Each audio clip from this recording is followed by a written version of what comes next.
สวัสดีค่ะสวัสดีเอฟซีอ่าสาวน้อยเพชรบ้านแพงเอฟซีสาวน้อยลำเพิ่นโชว์เอฟซีพลังเงียบทุกคน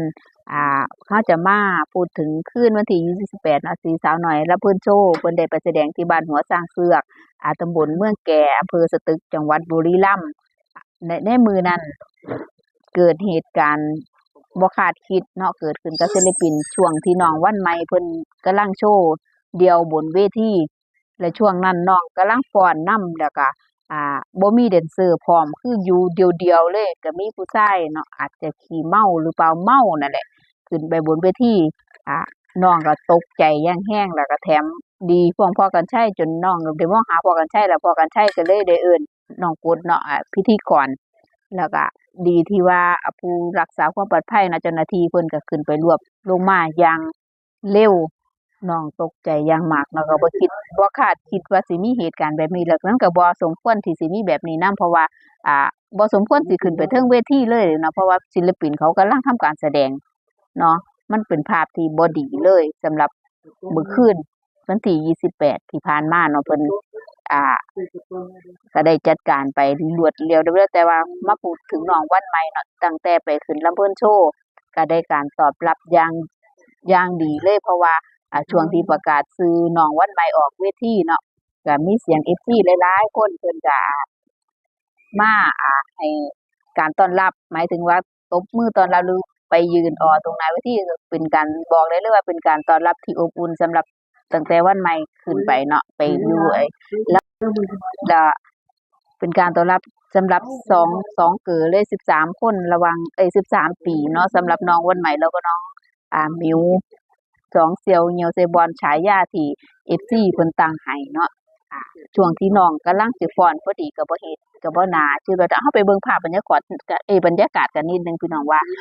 ช่วงที่นางแสดงน่ะที่ว่ามีขี้เมาเกิดไปเป็นแบบใดไปเบิ่งกัน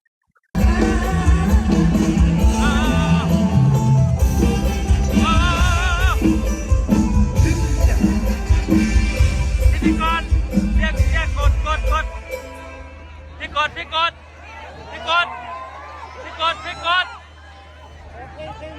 เดี๋ยวนะครับผมขอความกรุณาครับบนเวทีนะครับบนเวทีให้แต่นะครับผมบนเวทีให้แต่ศิลปินครับลงไปเลย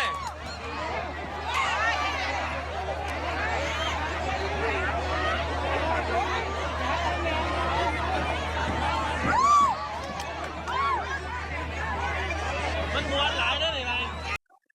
มันก็เป็นสิ่งที่บ่ดีก็เห็นแล้วก็มีภาพหลายๆคนตั้งแต่น้องวันใหม่ไปอยู่ลำเพิ่นโชว์มันก็สิมีคอนเทนต์หลายๆอันก็ผลการตอบรับก็ออกมาหลายแรงแล้วก็จนได้เห็นไปเจอโพสต์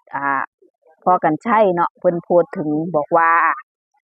วันนี้ทำออกมาดีมากอย่าไปแข่งกับใครแข่งกับตัวเองเยอะๆเพิ่นว่าฝึกฝนเยอะๆแล้ววันหนึ่งหนูก็จะถึงเส้นชัย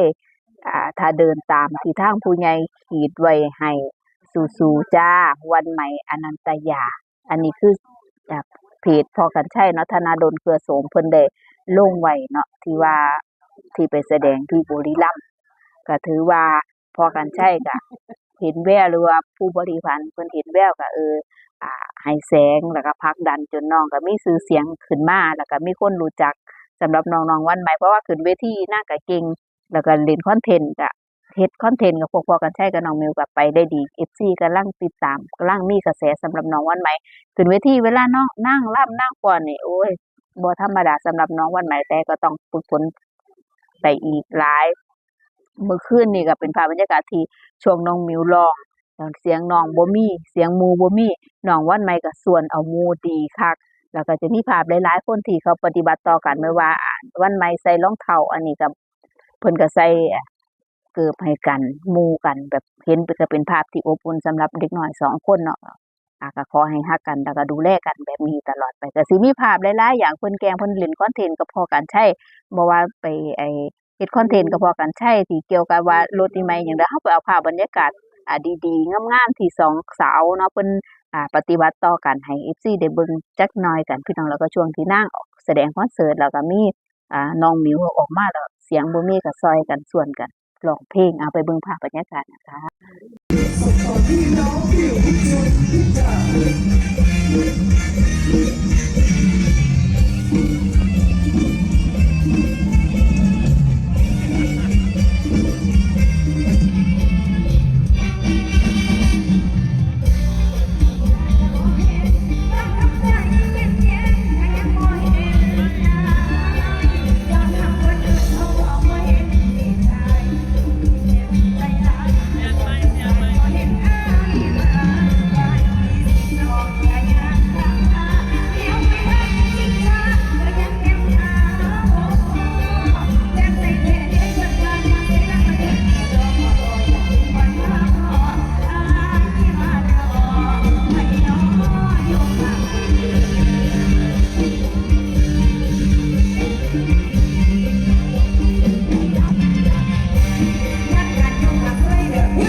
น้องหมิวไม่มีเสียงนะครับ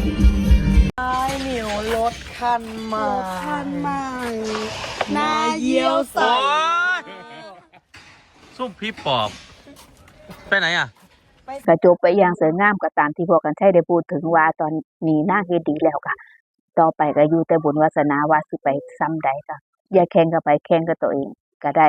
แข่งกับตัวเองให้ได้แล้วก็สิถึงเส้นชัยอีกนะพ่อๆแม่ๆเพิ่นก็กำลังมองเบิ่งแสงก็กำลังมากระแสก็กำลังมาสำหรับน้องวันใหม่สำหรับคลิปนี้ไผบ่ทันติดตามฝากกดติดตามไว้นะถ้าเกิดมีข่าวอัปเดตอีหยังเฮาสิมาเว้าสู่กันฟังเนาะสำหรับ